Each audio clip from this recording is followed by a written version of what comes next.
일전에 제 사무실에 나이가 이래 한 70 후반 정도 되신 분이 몸이 좀 불편한데 제 사무실에 와가지고 A4 용지에 한거 들은 그런 부동산 매물을 저에게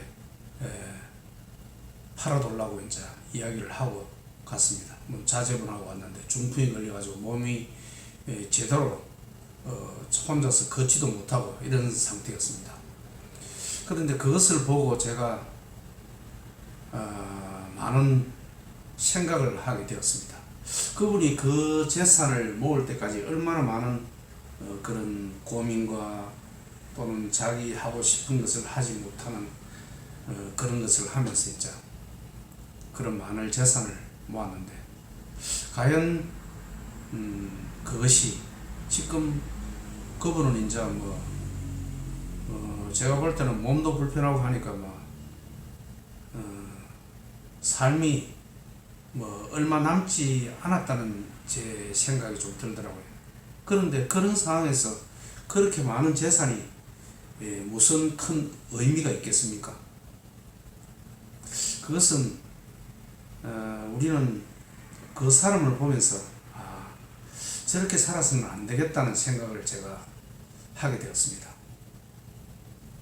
아무리 대부분의 사람들은 우리가 그 어르신처럼 그렇게 살아가지 않나는 생각이 듭니다. 하지만 그것은 바른 삶이 아니라고 저는 생각을 하게 되었습니다. 오늘은 이제 그런 이야기, 우리가 삶을 어떻게 하면은 좀 가볍게, 좀 자유스럽게, 좀 행복하겠죠. 그런 삶을 살 수 있는가? 그런 이야기를 한번 해볼까 합니다. 장자에 보면은 허선, 빈배 이야기가 있습니다. 빈배, 허선이죠.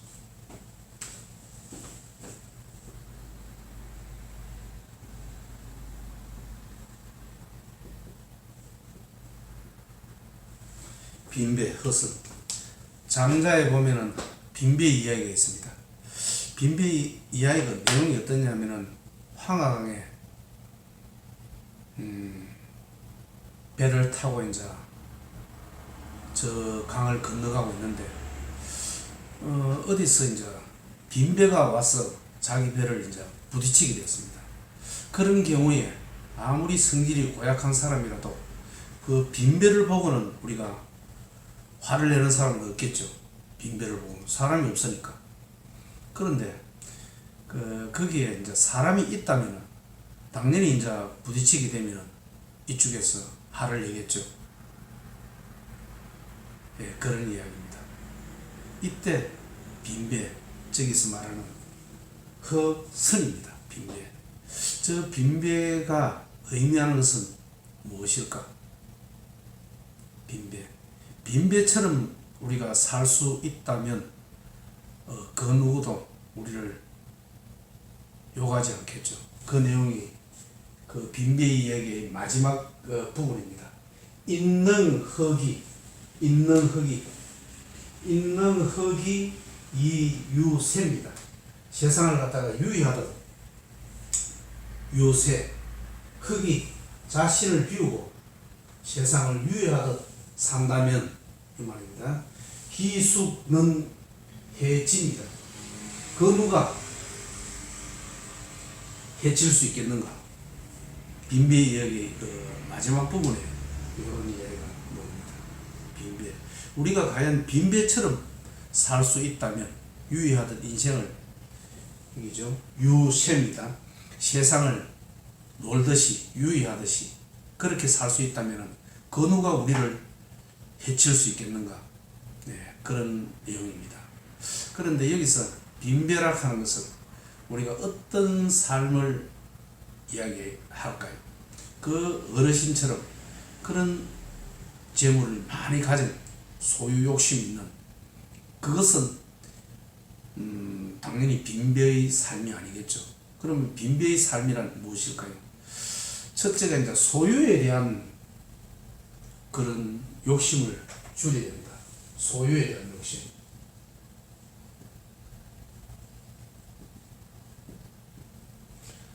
소유에 대한 욕심. 그 어르신 같은 경우는 이제 아니겠죠. 소유에 대한 욕심. 그 다음에 이제 시비에 대한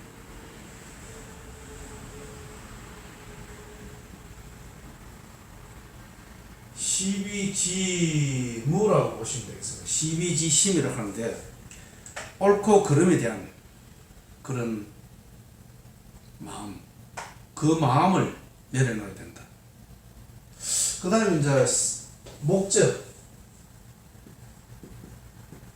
목적에 대한 우리가 이제 그 배는 목적이 그 황항을 건너가는 것이 목적이겠죠.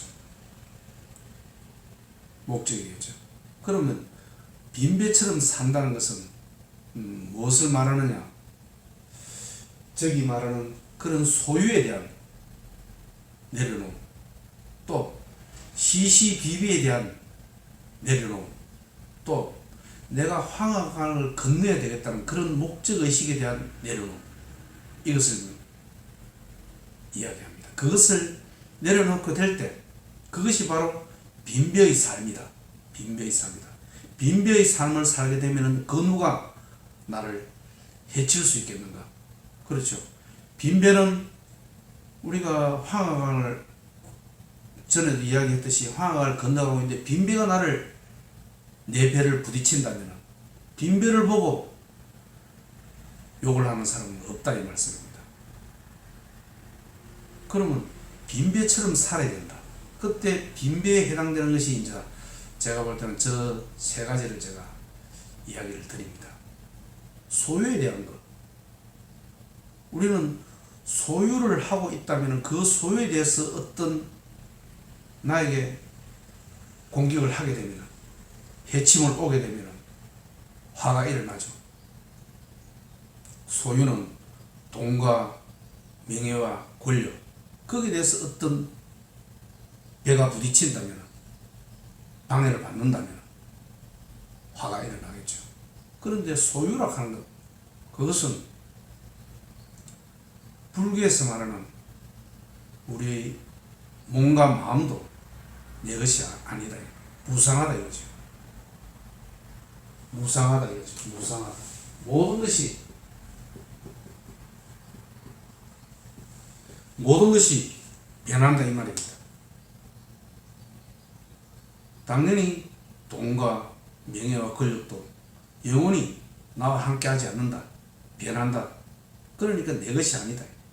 우리 몸과 마음도 마찬가지입니다. 이 몸도 변하지 않습니까? 그러니까 결국은 죽음으로 가서 없어지죠. 우리 마음 또한 마찬가지입니다.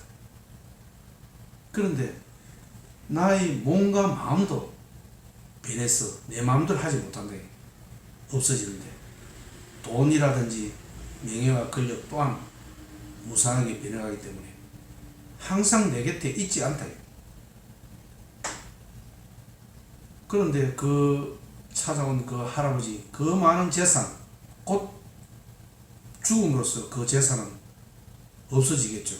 뭐 자식한테 가겠지만 결국 본인 입장에서는 없어지는 것입니다. 그것을 두고 이 세상을 떠나야 하는 것입니다. 그런 소유에 대한 것, 그것을 내려놓는 것, 그것이 저 빈배의 삶이다. 그 다음에 시시비비를 가리는 것, 시비지심이죠. 저것이 명자에 나오는 이야기입니다. 시비지심. 옳고 그름을 가리는 마음인데 그 마음 또한 무엇이 옳고 무엇이 그른지를 우리는 판단할 수 없다는 것입니다. 우리는 각자 자기 삶을 살아온 과정에서 어떤 경험에 의해서 그것이 기준이 돼서 판단을 내립니다. 저는 저 나름대로의 살아온 방식에 의해서 어떤 것을 상이 접할 때 나의 판단으로 이것은 아니다, 저것이 맞다, 옳고 그름을 판단을 내립니다. 또 제 영상을 시청하시는 분 어느 누구도 또 자기가 살아온 그 경험에 의해서 이것은 맞다, 저것은 틀리다, 이런 시시비비를 가리는 판단을 내립니다. 우리는 그것이 맞다고 보죠. 그런데 그렇지가 않다는 말씀. 세상에 옳고 그름, 그것은 상대적이다. 결코 내 것이 옳다고 주장할 것은 없다는 말씀입니다. 그런데 우리는 그것을 주장하죠. 그것이 바로 갈등과 다툼의 원인이라는 말씀입니다. 그것이 전부 그렇습니다. 우리의 인간관계도 그렇고 모든 것이 내가 맞고 너가 틀리다. 그런데 어떤 사람이 볼 때는 이 사람이 맞지만 또 어떤 사람이 볼 때는 저 사람의 말이 맞는 것입니다. 그러니까 맞다 틀리다가 없다는 뜻입니다. 모든 것은 상대적이다. 그런데 우리는 그렇게 생각하지 않고 내가 맞다고 고집하고 주장하지 않습니까? 그것이 바로 갈등과 다툼의 원인이다. 그것은 빈배의 삶이 아니다, 이런 뜻이죠. 그리고 빈배의 삶은 황하강을 구경하면서 거닐듯이 논일듯이 이렇게 배를 즐기면서 강을 건너는 것을 말합니다. 그런데 목적이 있는 삶, 이것은 구경을 하지 않고 논일지 않고 건너기만 거기에 관심이 있는 것입니다. 그러니 삶이 힘들죠. 건너고 나면 그때는 행복이 있다고 생각하는 것입니다. 그런데 그 사이에는 괴롭고 고통고 고통스럽고 참고 그렇지 않습니까? 그런데 사실은 목적이라고 하는 것은, 우리 인생에서 목적은 죽음밖에 없습니다. 가장 확실한 목적은 죽음입니다. 그 외에는 그 목적이라고 하는 것은 목적을 달성하면은 기쁘고 행복하고 즐겁네요. 목적을 달성하는 순간 그것은 완전한 목적이 아니다. 불완전한 것입니다. 우리는 완전한 것을 위해서 얻으려고 하지 않습니까? 애써 힘써서 얻었지만 그것 또한 우리의 욕망을 채워줄 수 없다는 말씀입니다. 불완전한 것이란 말씀입니다. 그러면은 아무리 우리가 채워도 완전한 것을 결코 채울 수가 없습니다. 언제나 불완전한 삶만 있다는 것입니다. 그러면 우리가 목적을 가진 삶, 그것보다는 차라리 과정, 배를 항해하면서 즐기는 것, 그런 생각을 가져야 된다. 그것이 바로 오늘 제가 이야기 드리는 그런 소요유의 삶입니다. 빈배의 삶입니다. 빈배의 삶을 살게 되면 그 누가 나를 해칠 수 있겠는가? 자유롭게 살아갈 수 있다는 뜻입니다. 자유로운 삶. 과연 제 영상을 시청하시는 분은 빈배의 삶, 내려놓은 삶을 살고 있는지, 저 또한 뭐 그런 삶을 살지 않았죠. 그런데 제 영상을 젊은 사람, 나이 뭐 30이나 40이나 이런 사람들은 제 영상을 시청하시면은 뭔가 자기 생각과 많이 다르기 때문에 정신적으로 혼란이 올 수가 있습니다. 그런 분들은 제 영상을 시청하지 않겠죠. 그런데 지금 제 영상을 주로 시청하시는 분은 연세가 50 중반 정도 또는 60을 넘어서신 분들 있기 때문에 그런 분들한테는 제 영상이 나름대로 좀 가르침이 있다, 저는 그런 생각을 제가 합니다. 나이가 들어서까지 계속 소유에 대한 욕심을 낸다면 그 어르신처럼 그렇게 되면은 과연 그 사람이 행복하다고 생각할 수 있겠습니까? 저는 그렇지 않다고 봅니다. 근 70 후반이 됐는데도 그 많은 재산을 가지고 몸은 아프고 과연 그것이 바른 삶인지. 물론 우리는 살아가기 위해서 그런 소유라든지 돈이라든지 이런 게 필요합니다. 하지만 이제는 그것을 내려놓고 빈배처럼 방아착의 삶을 살아야 되지 않느냐. 그런 삶이 저는 맞다고 봅니다. 제가 지금 인문학 관련 지금 유튜브를 하고 있지 않습니까? 이 또한 마찬가지입니다. 제가 어떤 한 목적을 가지고 조회수도 많이 나와야 되고 구독자도 많이 좀 늘어야 되고 그런 목적을 가지고 한다면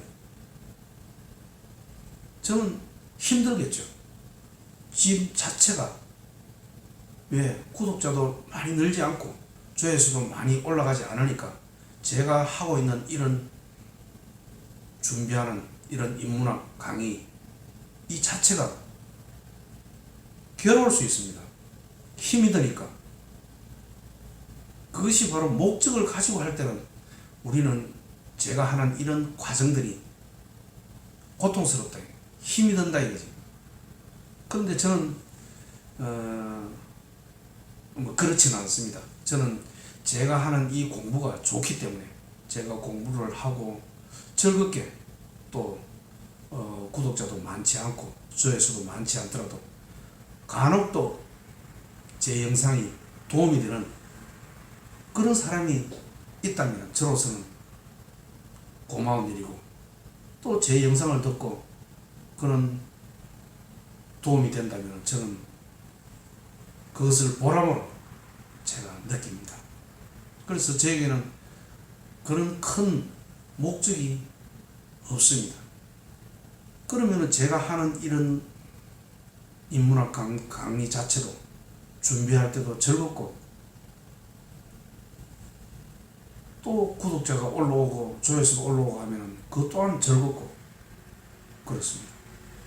그런 강한 목적, 반드시 해야 되겠다는 그 목적이 우리 삶을 얼마나 힘들게 하며 또 자유스러운 그런 삶을 살지 못하게 한다. 그렇습니다. 그러니까 그런 목적들, 그런 것은 좀 나이가 좀 젊은 사람들은 뭐 저도 그렇게 살아왔습니다.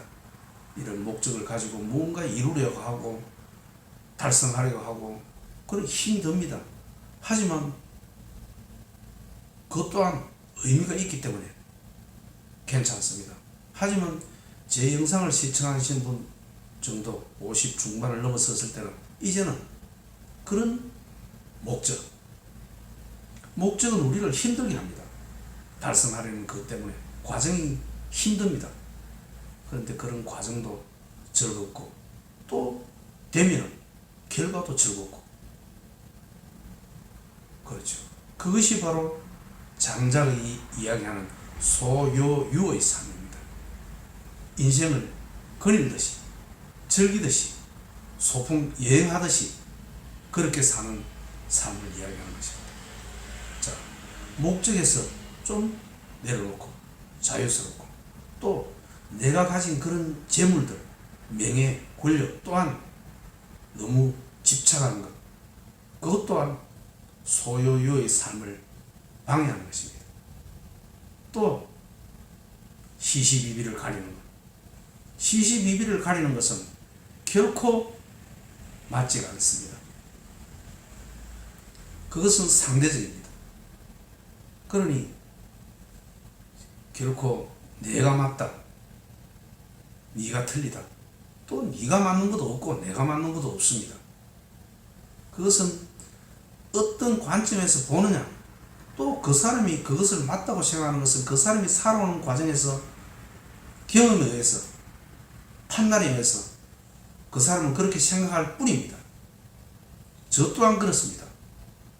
자, 우리는 빈배처럼 살아간다면 그 누가 나를 해칠 수 있겠는가? 목적을 내려놓고 유의하듯이 사는 것, 또는 소유에 대한 그것 또한 좀 내려놓는 것, 또는 네가 맞고 내가 틀리다, 뭐 내가 맞고 네가 틀리다, 이런 것, 시시비비를 가리는 것, 그것 또한 내려놓는 것. 이처럼 빈배처럼 우리가 삶을 산다면 살아가는 과정이 아마 즐겁고 무난하게 크게 괴롭지 않게 살아갈 수 있지 않나, 저는 그런 생각을 제가 합니다.